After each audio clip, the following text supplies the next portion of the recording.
All right, guys, and we're back with another trade breakdown. I know it's been pretty much almost a year since my last trade breakdown, but this one's a little bit different than the last one. I know the last one, I think we made about $50,000 trading US30.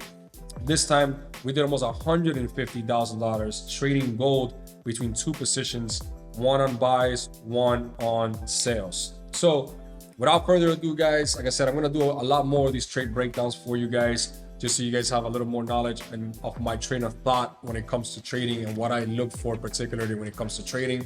So I'm going to go ahead and show you guys real quick.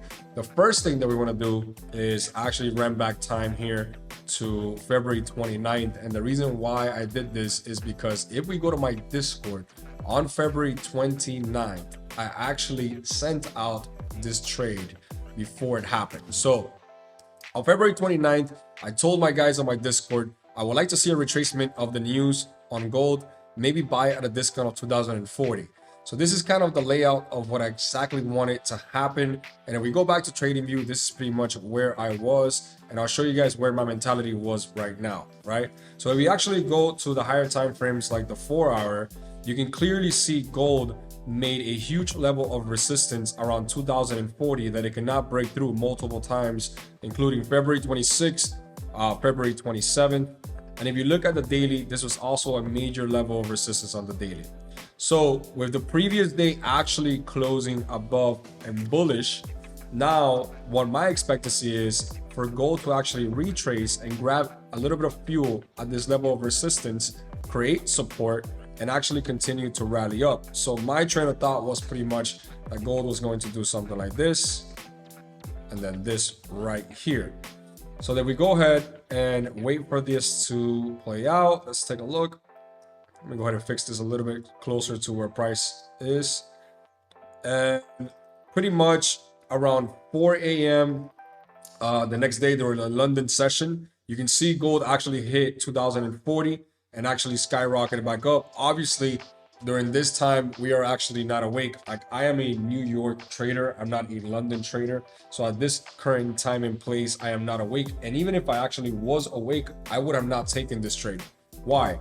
I trade one session between 8 a.m. and 10 a.m. only. That's all I trade, and I do not like to step outside of my boundaries or my rules. The moment you break your rules as a trader, that's the moment that you start to break your habits. If you break your habits, that's the moment that you start to fail. So for me, even if this setup was to happen at 4 a.m., I still wouldn't take it. I only take setups that happen for me, in my case, around 8 a.m. to 10 a.m., which is when I'm actually trading. So what happened was very simple. The next morning I wake up and I do see gold is in a bearish momentum down.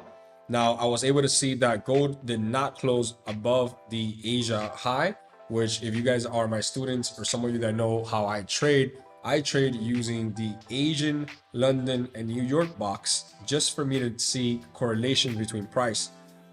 So if price was to actually close below, this means that we might have a push further down. But in this case, price retraced a little bit and then actually closed above Asia high, which then I took my trade around 2052, somewhere around here.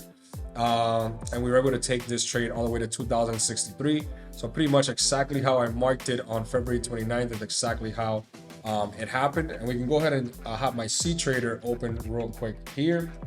And as you can see, I'm in history. So here's the actual trade that we took. At the time of the trade, we were 100 grand up. Now I kind of chickened out a little bit, and the trade did retrace a little bit when it hit 2063. So I ended up closing the trade with 88,986 in profit.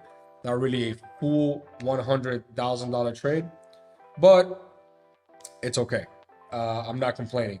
So then when this happened, I actually entered sales, right? So once price actually hit 2063, right around here, right, I knew that this was a level of resistance that if it broke through, it was going to jump into 2088. Now 2088 is a much stronger level of resistance.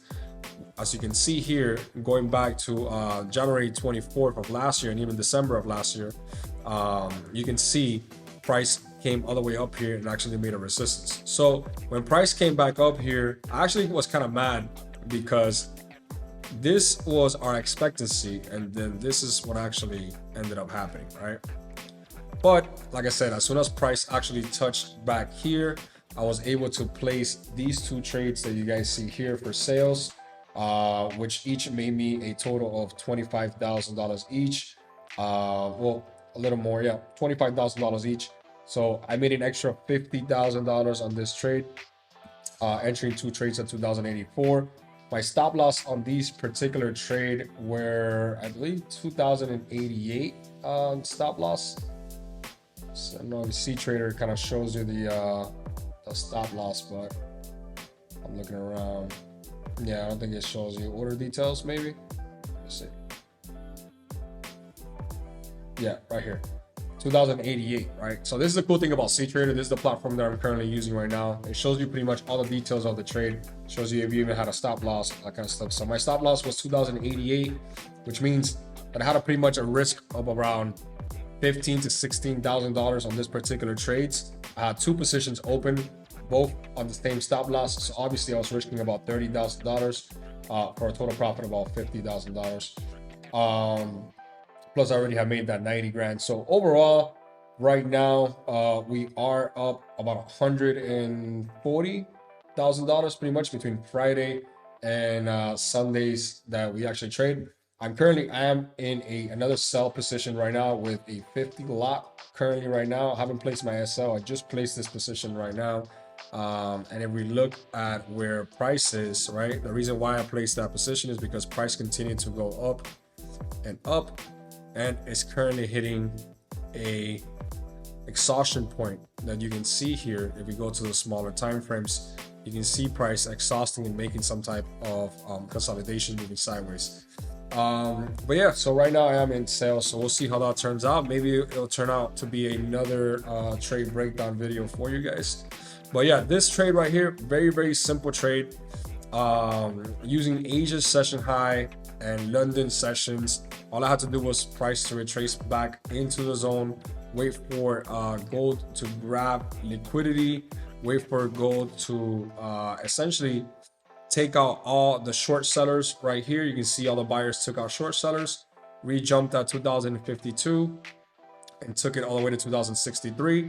Then once gold continued to rally up to 2088, which is an ultimate daily and even weekly level of resistance, that's when I took a short position on sales, right? Like, you gotta understand, like, the reason why I closed so early on these sales is because overall the market is on an uptrend. So this is really more of a gamble than a trade when I take a position on the opposite side of the market. So this is also detrimental to the news, because news wise right now gold is very bullish just because the dollar is dropping.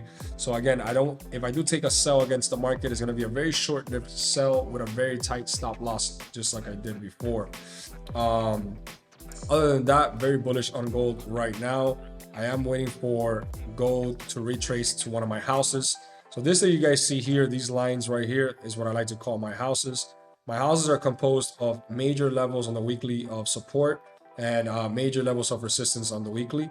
This is my last major level of resistance on the weekly. So right now, I would love for gold to retrace and grab fuel from 2088 to maybe continue to all-time high around 2150, but we'll see what happens in the near future. And that's exactly why I'm currently on sales. But again, we'll see what happens. But yeah, I hope you guys enjoyed this trade breakdown. I hope you guys learned something from it. So like I said, I'm going to be doing a lot more trade breakdowns like this one. And just keep educating you guys for free here on YouTube. So make sure you guys follow and subscribe. I'm going to keep posting these more often for you guys.